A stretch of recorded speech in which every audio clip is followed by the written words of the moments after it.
रात के करीब 11 बजे थे। राजेश अपने दोस्त के घर से लौट रहा था।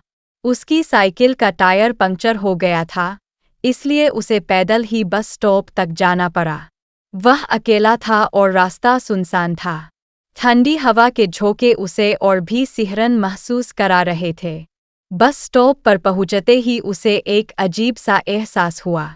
स्टॉप के पास एक पुराना पीपल का पेड़ था, जिसके पत्ते अजीब तरीके से हिल रहे थे। राजेश ने इधर-उधर देखा, लेकिन वहां कोई नहीं था। उसने सोचा शायद देर रात होने के कारण लोग नहीं होंगे। कुछ देर बाद एक बूढ़ी औरत वहां आकर बैठ गई। उसकी आंखों में अजीब सी चमक थी और उसके चेहरे पर एक डरावनी मुस्कान थी। राजेश ने उससे पूछने की कोशिश की, मां जी, यहाँ इस समय बस मिलेगी? बूढ़ी औरत ने कोई जवाब नहीं दिया, बस उसकी मुस्कान और गहरी हो गई। राजेश को उसकी मुस्कान से डर लगने लगा। तभी अचानक बस स्टॉप पर एक ठंडी हवा का झोंका आया और बूढ़ी औरत गायब हो गई। राजेश का दिल तेजी से धड़कने लगा। उसने सोचा कि शायद यह उसका वहम है। वह अपनी घड़ी की ओर देख रहा था कि अचानक बस स्टॉप की बत्तियां झपकने लगीं। उसके आसपास अंधेरा और गहराने लगा। राजेश को अब बस का इंतजार करना मुश्किल हो रहा था। उसने सोचा कि वापस लौट जाए, लेकिन तभी उसने एक बस को आते हुए देखा। बस धीरे-धीरे स्टॉप पर रुकी। बस के दरवाजे खुलते ही राजेश ने देखा कि बस पूरी तरह से खाली थी। ड्राइवर ने मुड़कर उसकी ओर देखा, लेकिन उसका चेहरा साफ नहीं दिख रहा था। ड्राइवर ने धीरे से कहा, आओ, बैठो। राजेश हिचकिचाते हुए बस में चढ़ गया।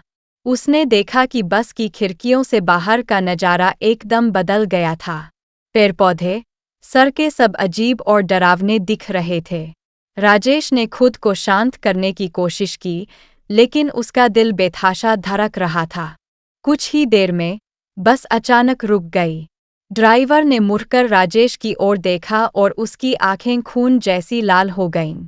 ड्राइवर ने भयानक आवाज में कहा, यह आखिरी स्टॉप है, उतर जाओ।